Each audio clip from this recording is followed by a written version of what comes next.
marilah kita lanjut kepada pembahasan mengenai aliran pendidikan. Pada aliran pendidikan terdapat beberapa aliran-aliran yang terdapat. Salah satunya itu ada aliran pendidikan tradisionalisme. Apa sih itu aliran pendidikan tradisionalisme?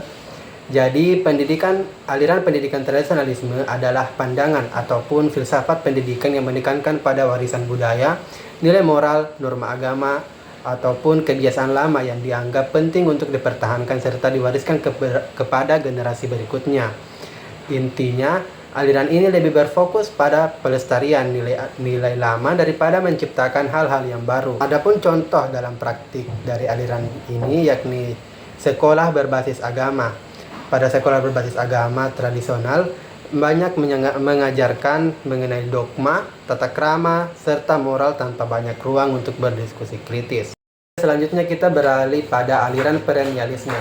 Aliran ini adalah aliran filsafat pendidikan yang berpandangan bahwa tujuan utama pendidikan adalah untuk membentuk akal budi atau rasio dan karakter manusia berdasarkan kebenaran universal yang abadi. Perennial itu sendiri berarti kekal atau abadi. Aliran ini berfokus bukan sekadar keterampilan praktis ataupun pengetahuan baru, tetapi nilai, prinsip moral, dan kebenaran universal yang diyakini berlaku sepanjang zaman. Adapun contohnya yakni kita dapat melihat pada Greek Books Program, di mana siswa membaca karya-karya klasik dunia seperti Plato, Aristoteles, Shakespeare, Newton, dan lain-lain. Untuk melatih daya pikir, perennialisme menekankan pendidikan untuk menggali nilai moral dan kebenaran abadi. Esensialisme adalah aliran pendidikan yang menekankan penguasaan pengetahuan dasar, keterampilan inti, serta pembentukan disiplin dan moral. Guru menjadi pusat pembelajaran, sedangkan siswa dituntut untuk tekun dan patuh pada aturan. Contohnya, guru matematika memberikan latihan hitung dasar secara rutin dan menilai melalui ujian.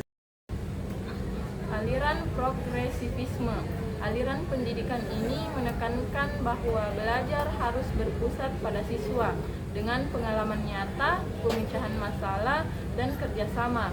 Tokoh utamanya adalah John Dewey dengan konsep learning by doing.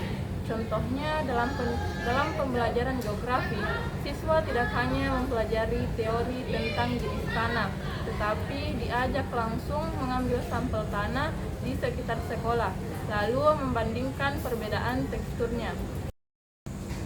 Pengertian aliran rekonstruksionisme. Aliran rekonstruksionisme adalah suatu pendekatan dalam pendidikan yang menekankan pada pentingnya membangun kembali pengetahuan dan pengalaman siswa melalui proses refleksi dan konstruksi aktif. Aliran ini berfokus pada pengembangan kemampuan siswa untuk berpikir kritis, memecahkan masalah, dan mengembangkan pengetahuan baru berdasarkan pengalaman dan pengetahuan yang sudah ada. Contoh aliran rekonstruksionisme: pembelajaran berbasis proyek. Siswa diberikan proyek yang memerlukan mereka untuk memecahkan masalah dan mengembangkan pengetahuan baru melalui proses refleksi dan konstruksi aktif. Nah, selanjutnya ada aliran pendidikan humanisme. Nah, humanisme ini berfokus pada perkembangan potensi individu secara holistik. Nah, hal ini menekankan nilai-nilai kemanusiaan serta menciptakan suasana belajar yang positif dan menghargai martabat setiap peserta didik. Nah, di sini guru berperan sebagai fasilitator yang mendukung perkembangan siswa. Nah, contohnya itu dalam pembelajaran seperti siswa yang diberi kesempatan mengevaluasi diri dan guru memberikan dukungan emosional agar suasana belajar bisa aman dan nyaman. Nah, sehingga siswa tersebut bisa memahami bagaimana ia belajar dan di mana ia dapat meningkatkan diri. Nah, aliran ini tidak mempunyai satu penemu tunggal karena konsepnya berkembang dari waktu ke waktu dalam konteks sejarah dan budaya yang berbeda. Namun, Petrarca sering disebut sebagai bapak humanisme dalam konteks humanisme Renaissance. Nah, sementara Abraham Maslow dikenal sebagai pelopor psikologi humanis. Selanjutnya kita melangkah ke aliran konstruktivisme. Nah, konstruktivisme ini merupakan teori belajar yang melihat siswa membangun pengetahuannya sendiri secara aktif melalui pengalaman, interaksi sosial, dan pemecahan masalah. Nah, bukan hanya sekedar menerima informasi secara pasif saja, tetapi di sini siswa dilatih untuk membangun pengetahuannya sendiri. Nah, di sini guru juga bertindak sebagai fasilitator. Nah, bukan hanya sebagai pemberi informasi. Nah, contohnya itu seperti guru memberikan instruksi agar siswa tersebut bisa bekerja sama dalam proyek kelompok untuk memecahkan masalah nyata, sehingga mereka bisa belajar dari pengalaman dan berkolaborasi. Nah, dengan ini siswa dapat membangun pengetahuan melalui pengalaman, interaksi, dan pemecahan masalah.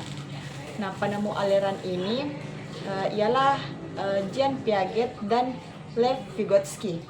Aliran yang terakhir adalah aliran kognitivisme.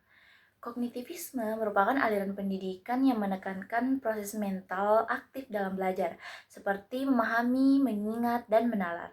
Tokoh utamanya adalah Jean Piaget. Contohnya, siswa tidak hanya belajar secara teori, tapi diajarkan praktik seperti pada pelajaran ilmu pengetahuan alam, khususnya fotosintesis. Siswa bukan hanya mempelajari secara teori, tapi melakukan percobaan fotosintesis pada tanaman, lalu mengamatinya. Di antara beberapa aliran pendidikan yang telah dipaparkan sebelumnya, ada beberapa aliran yang lebih cocok dengan kondisi pendidikan saat sekarang ini, yaitu yang pertama, aliran humanisme. Aliran humanisme mendukung aspek psikologis dan martabat siswa. Sangat relevan karena pendidikan tidak hanya soal akademik, tetapi juga kesehatan mental dan karakter siswa. Yang kedua, konstruktivisme. Menekankan peran aktif siswa dalam membangun pengetahuan. Misalnya, siswa diminta melakukan eksperimen atau proyek kelompok untuk menemukan jawaban sendiri. Ini sangat sesuai dengan kurikulum merdeka yang kita terapkan saat sekarang. Yang ketiga, progresivisme, yaitu aliran yang mendorong pembelajaran berbasis pengalaman nyata. Misalnya, ketika belajar kimia, siswa tidak hanya diajar secara teori, tetapi juga melakukan penelitian. Yang keempat, rekonstrusionisme, aliran yang mengaitkan pendidikan dengan tanggung jawab sosial dan perubahan masyarakat. Contohnya, pembelajaran berbasis proyek yang mengajak siswa memecahkan masalah lingkungan atau isu sosial yang ada di masyarakat. Sementara itu, aliran-aliran lain itu sebenarnya punya peran masing-masing terhadap pendidikan saat sekarang ini, tetapi lebih membutuhkan pendekatan yang fleksibel yang berpusat pada siswa dan peka terhadap perubahan zaman.